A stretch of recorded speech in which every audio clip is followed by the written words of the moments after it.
Our retro review of Star Trek Deep Space Nine, Cardassians, is up next.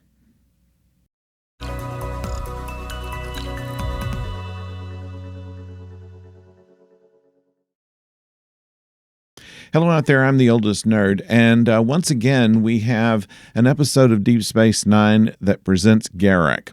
Now, Garak is the tailor on Deep Space Nine. He is the one and only Cardassian who is a regular member of the community there, and he is not seen as anybody that's terribly threatening, although it's been rumored that Garak is a spy or has been a spy, and what side he's on is not clear, and whether or not he's a spy or not is not clear, although he kind of leans into that.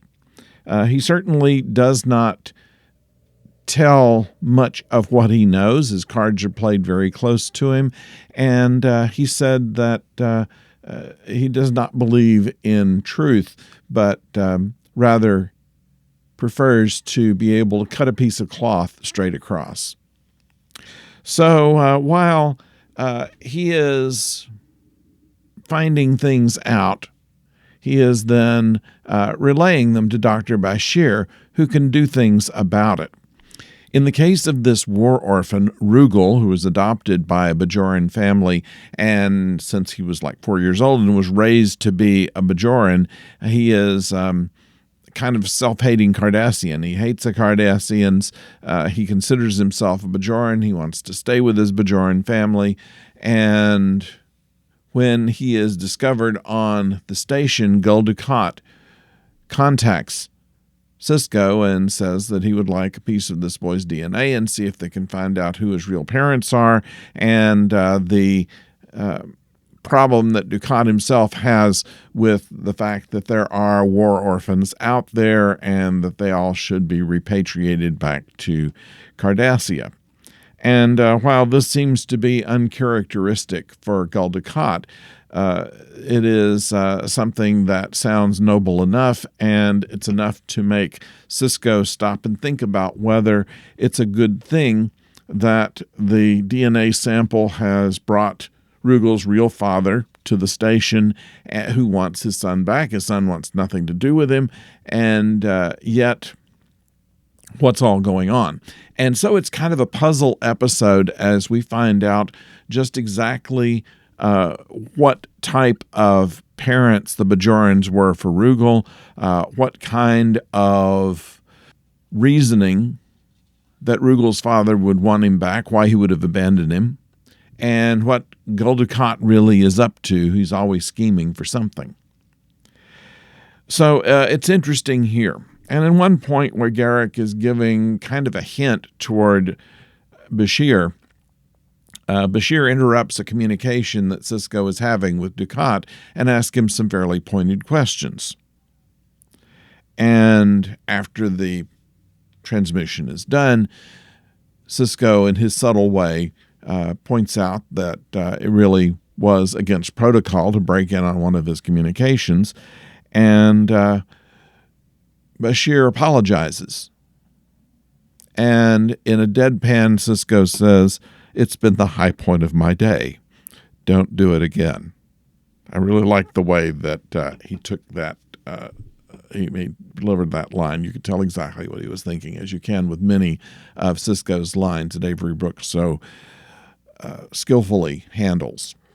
He is awakened in the middle of the night by Bashir, who wants to borrow a runabout. And he said, "What do you need a runabout for?" And he says, "I need to go to Bajor with Garak." And Sisko says, and once again, very ironically and deadpan, "Well, by all means." So anyway, I like those two lines on there. We find out, I think this is the first time that they ever identified Deep Space Nine as the former Cardassian station Terak Nor.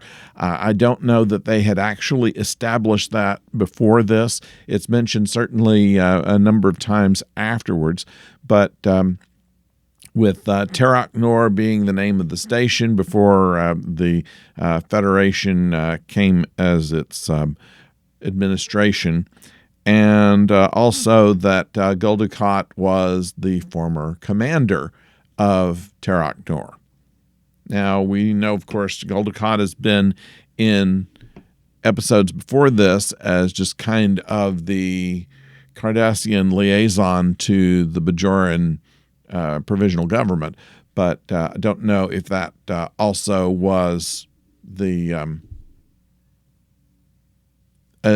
considerably clarified as to what his status was during the war. We see something of the home life of Miles and Keiko O'Brien. O'Brien, back in TNG, was pointed out that he was someone who very much disliked Cardassians. He fought in the Cardassian War and said that I don't hate Cardassians, I just hate what they made out of me. That kind of thing made someone who could put out this amount of hate. And so O'Brien is in kind of the center of this episode, and you see something about the progression from this hatred to this understanding a little bit more of the individual.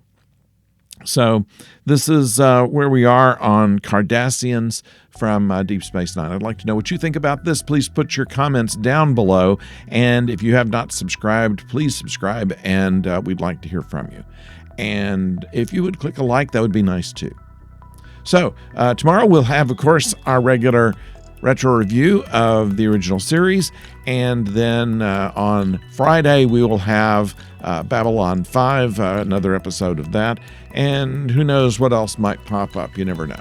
So until then, don't go far.